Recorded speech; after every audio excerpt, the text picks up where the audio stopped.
നമ്മുടെ ഉണ്ടല്ലോ വയറ് ഭയങ്കര ബ്ലോട്ടിംഗ് ഫീലിംഗ് വരുമ്പേ അല്ലെങ്കിൽ ഒത്തിരി ഗ്യാസ് നിറഞ്ഞോണം വരുമ്പേ പ്രത്യേകിച്ച് നമ്മൾ ഹെവി ഫുഡൊക്കെ കഴിച്ച് കഴിയുമ്പോഴാട്ടോ അങ്ങനെ ഒരു തോന്നൽ വരുന്നേ.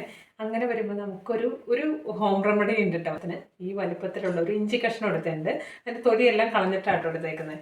എന്നിട്ട് ഇതിൻ്റെ അകത്തിട്ട് നന്നായിട്ടൊന്ന് ഇടിച്ച് അതിൻ്റെ നീര് പിഴിഞ്ഞെടുക്കും കേട്ടോ. നമ്മൾ സാധാരണ ചായ എടുക്കൂലേ, അതായത് കട്ടൻ ചായ എടുക്കും പോലെ ഒരു ടീ ബാഗ് ഇട്ട് കൊടുത്തു. എന്നിട്ട് നല്ല തിളച്ച വെള്ളം ഒഴിച്ചു കൊടുക്കുന്നു. ഓരോരുത്തരുടെ ഇഷ്ടത്തിനുള്ള കടുപ്പ് അനുസരിച്ചിട്ട് ടീ ബാഗ് ഇതിൻ്റെ അകത്തുനിന്ന് എടുത്ത് മാറ്റുവാണേ. എന്നിട്ട് നമ്മളിവിടെ പിഴിഞ്ഞ് വെച്ചേക്കുന്ന ഇഞ്ചിയില്ലേ, ആ ഇഞ്ചി ഇതിൻ്റെ അകത്തോട്ട് ഒഴിച്ചു കൊടുക്കുന്നു. ഇത് പെട്ടെന്ന് ഉണ്ടാക്കാനുള്ള പരിപാടിയാട്ടോ. ഇല്ല എന്നുണ്ടെങ്കിൽ നമുക്ക് അടുപ്പിൽ വെച്ചിട്ട് സാധാരണ ചായ തിളപ്പിച്ചെടുക്കുന്ന പോലെ ഇഞ്ചി ചതച്ച് അതിൻ്റെ അകത്തോട്ട് ഇട്ടിട്ട് തിളപ്പിച്ചൊക്കെ എടുക്കാം കേട്ടോ. ഇത് ഞാൻ പെട്ടെന്നുള്ള പണിയാണ് കാണിച്ചു തരുന്നത് കേട്ടോ. ഇങ്ങനെ ഒരു ശകലം ഹണി ഒഴിച്ചു കൊടുക്കുന്നുണ്ട്. ഒരു മധുരം കിട്ടാൻ. കട്ടൻ കാപ്പിയും കട്ടൻ ചായയൊക്കെ കുടിക്കുമ്പോൾ എല്ലാവർക്കും കുറച്ച് മധുരം ഇഷ്ടമാണല്ലോ.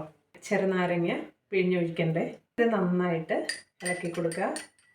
നമ്മൾ ബ്ലോട്ടിംഗ് ഇഷ്യൂ ഉള്ളവർ, അതുപോലെ തന്നെ ഗ്യാസിൻ്റെ ഇഷ്യൂ ഉള്ളവർക്കൊക്കെ ഇതുപോലെ ഒന്ന് ട്രൈ ചെയ്ത് നോക്കി കേട്ടോ. ഇത് പെട്ടെന്ന് നമുക്ക് വീട്ടിൽ തന്നെ ഉണ്ടാക്കാവുന്നതാണ്.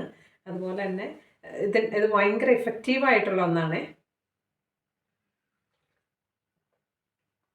നല്ലതാട്ടോ. അപ്പോൾ ഈ വീഡിയോയും എല്ലാവർക്കും ഉപകാരപ്പെട്ടു എന്ന് വിചാരിക്കുന്നു. Thank you.